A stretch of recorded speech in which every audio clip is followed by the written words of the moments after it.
All right, so for my social media audit, I will be talking about Bud Light and Bud Light's social media platforms. Basically, just reviewing the company's social media, Twitter, Instagram, Facebook, and comparing it to its competitors. So we'll start by reviewing some of Bud Light's biggest social media channels. Instagram is one that they typically do very well on. They update Instagram daily, most days multiple times, which is absolutely necessary. They have good promotion of football and their initiative with the Bud Light cans and the team logos.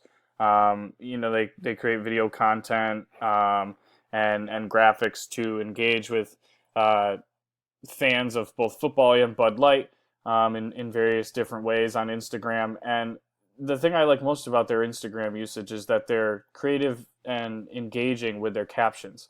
Um, they get people to respond, then they respond back. They'll create a caption asking a question about what your favorite Bud Light can is, and then someone will respond and say, "My favorite Bud Light can is the Eagles because the colors of green and silver." And then Bud Light will respond to them and say, "Wow, that's great. Like, keep drinking Bud Light," or something like that, just to let you know that they're there. They don't do that on Twitter as much, and I think that they should.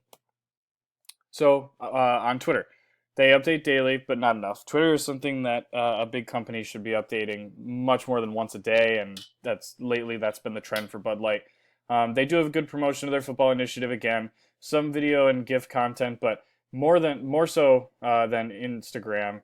Twitter, you need GIFs and videos, and a company like that should have somebody that they can have at least create one video or GIF per day to put on there. And they need more interactions. They need to have a presence just as they do on Instagram. I don't know why Bud Light interacts with people on Instagram much more than on Twitter. You would think it would be the other way around. So they need to improve that.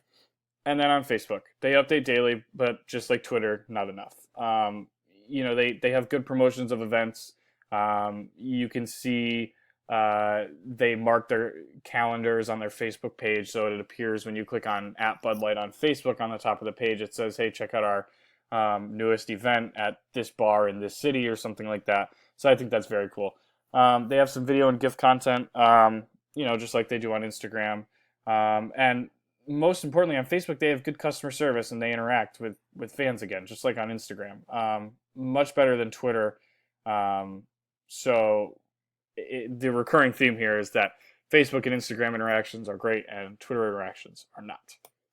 So what are the competitors doing? I looked at Coors Light and Natural Light, and I found surprisingly that they aren't updating as much as Bud Light. I thought that Bud Light wasn't updating its Twitter account enough, and Natural Light and Coors Light are updating theirs even less, two, three, four times a week. So definitely not once a day.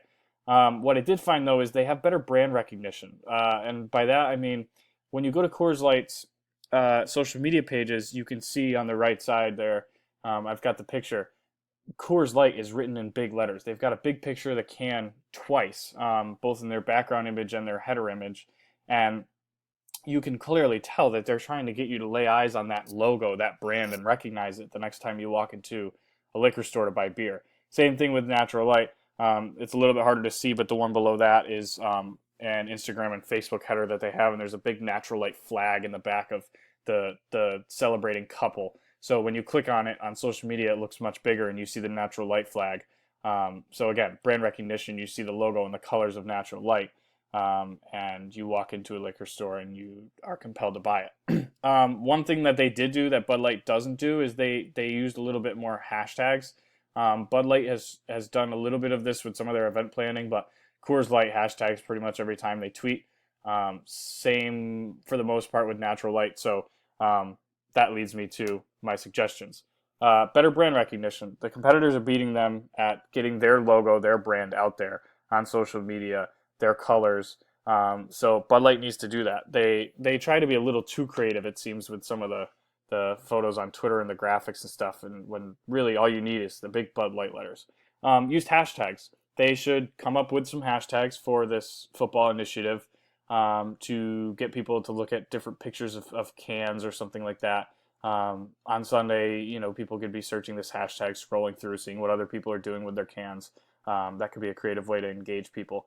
And then per our readings, monitor engagement on Facebook. That's always, obviously, I don't know if they do that or not, but that's always a good way to tell if what you're doing is working. You can also do that on Twitter, and you can also use for Twitter Insight Pool and Tweepy. Follow people to create traffic. They only follow less than 200 people. So my suggestion for Bud Light would be to try and engage with people by using some of the tools that are out there at their disposal.